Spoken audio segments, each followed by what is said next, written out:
काही गोष्टींचा उल्लेख केला मी काही ठिकाणी.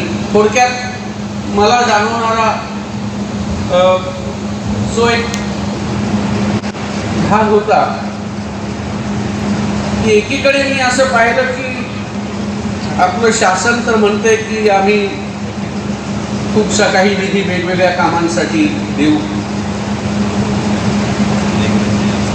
कुंभमेळ्यासाठी 32,000 उपमुख्यमंत्री म्हणाले, मुख्यमंत्री म्हणाले 34,000 कोटी देऊ.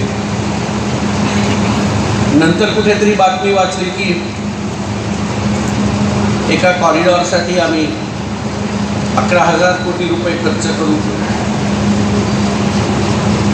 एवढे 1,000 कोटी रुपये जे शासन वेगवेगळ्या विकासांच्या कामासाठी खर्च करते त्याच्याविषयी मला कुठलाही आक्षेप नाही.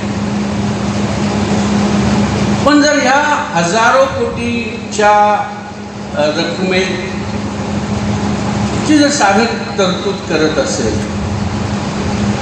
तर या रकमेपैकी मी असं म्हणालो की 0.1% 32 कोटी रुपये जर सरकारने खर्च केले तर या राज्यातल्या 100-125 शाळा, मराठी शाळा ज्या बंद पडल्या